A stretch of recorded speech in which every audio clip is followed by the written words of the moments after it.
जंगल की आत्मा। घाना के घने जंगलों में एक प्राचीन किंवदंती है।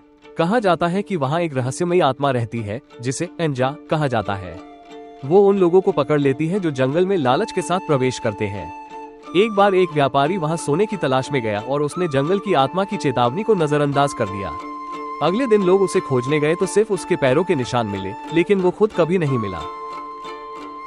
सफेद शेर का श्राप। दक्षिण अफ्रीका में माना जाता है कि सफेद शेर सौभाग्य और दुर्भाग्य दोनों का प्रतीक हो सकता है।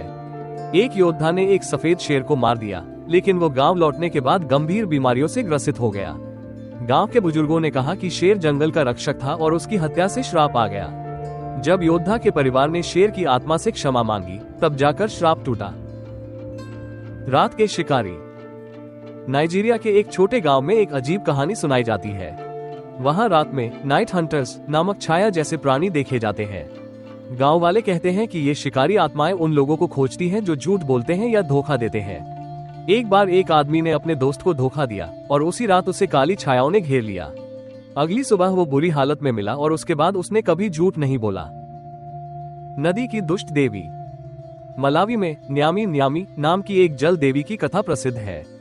कहा जाता है कि अगर कोई नदी के पानी को बिना अनुमति के छूता है तो देवी उसे अपने साथ खींच लेती है। एक बार कुछ पर्यटक वहां तैरने गए, लेकिन उनमें से 2 कभी वापस नहीं लौटे। कुछ लोगों का मानना है कि वे जल देवी का शिकार बन गए।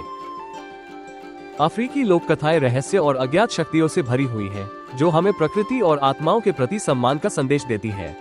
कौन जानता है इनमें कितनी सच्चाई छिपी हो।